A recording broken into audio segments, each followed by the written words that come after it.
Alright everyone, welcome back to another farming tutorial. This time it's going to be the 4 farms that I start almost every world with.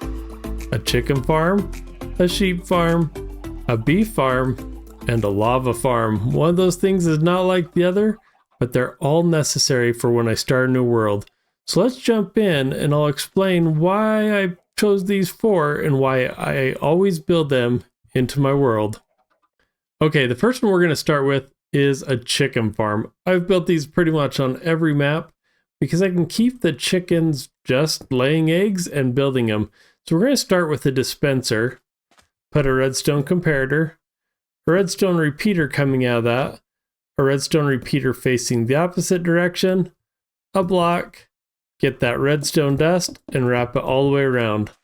Now that is the simplest way of doing this. Obviously you'll need a way of containing what gets shot out of this, so I'll usually put some kind of block, or maybe there's part of a building so that those eggs don't shoot clear over there. They'll hit this and hatch the baby. Now on top, if you put a hopper, and sometimes I like to do 2 hoppers just to give the chicken some space, we're going to build a little way of keeping them in here. Make sure we go 2 high, and that is your setup. Now, like I said, you're going to have to figure out some way of doing this to keep the animals in, but that's really just a simple design choice. However you want to do it, you could dig a pit, you could put fences, it could be inside of a building, whatever you want. I'm going to put some chicken eggs in, or some chickens in real quick, just so we can watch it work. All right, now that I've got some chickens in there, we're going to simulate this a little because they'll just lay eggs over time. But what happens is those get in here and they get shot out. And if we're lucky, we'll see a baby spawn in. Nope, not lucky on those 16, but you see how it works. Shoots the eggs out here and the babies will eventually spawn in. So that's how easy this one is to get started. And the reason I do this one instead of killing them with lava to cook it is I want the XP. So there's other versions out there that will automatically cook the chicken for you, but I want that myself to get my XP levels up when it's early game.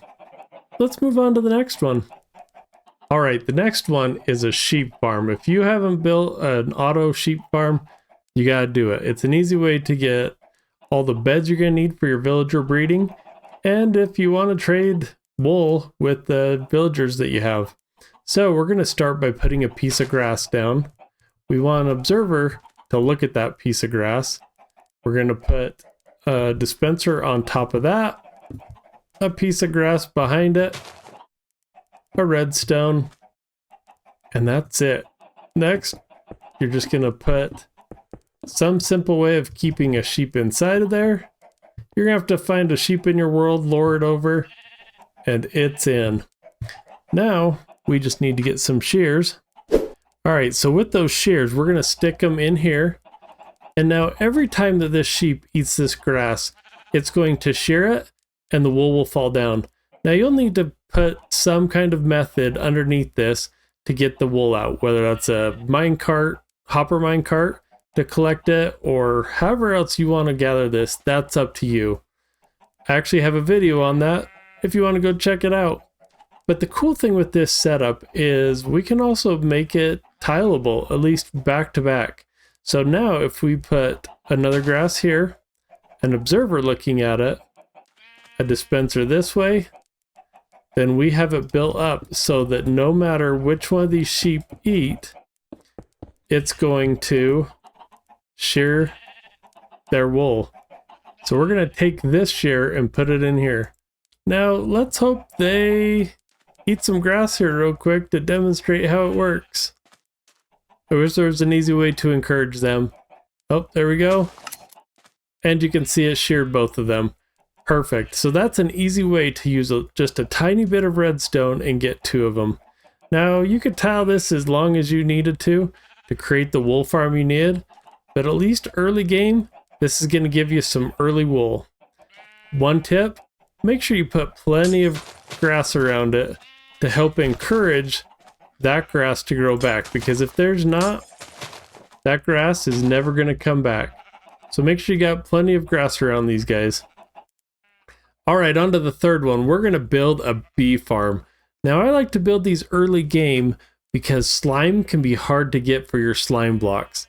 So we're going to use honey blocks. So the first thing we're going to do is start by figuring out wherever you're going to collect this, making a hopper go to it. I'm going to put a temporary piece of glass here to represent where the beehive goes.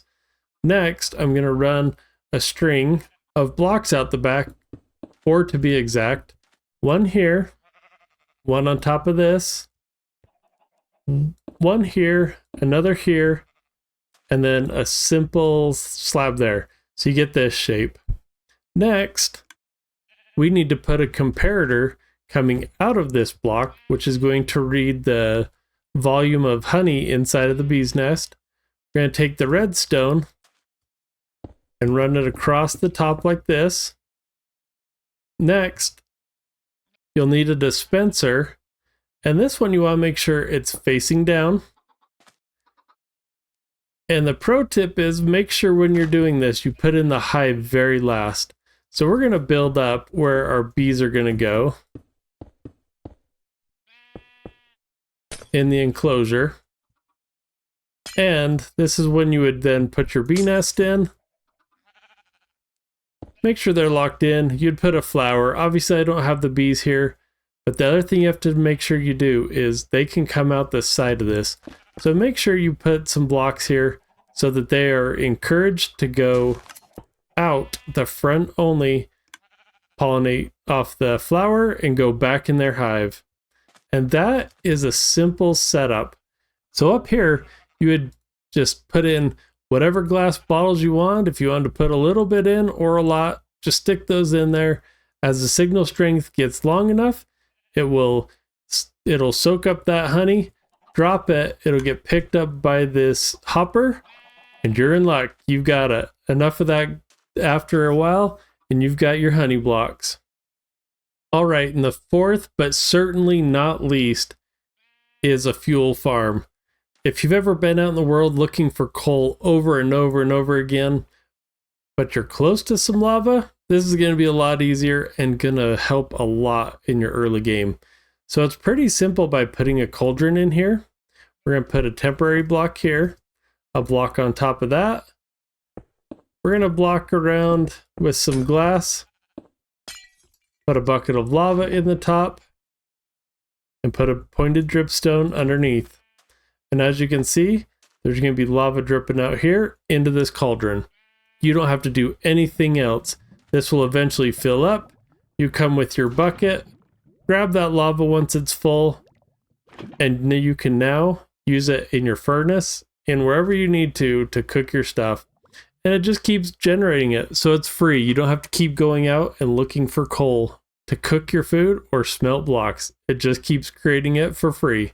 And those are the type of farms that I love to have. So there's my 4 early game farms, and you can see that chicken farm's really working for us. We got plenty of wool sitting on the ground ready to collect.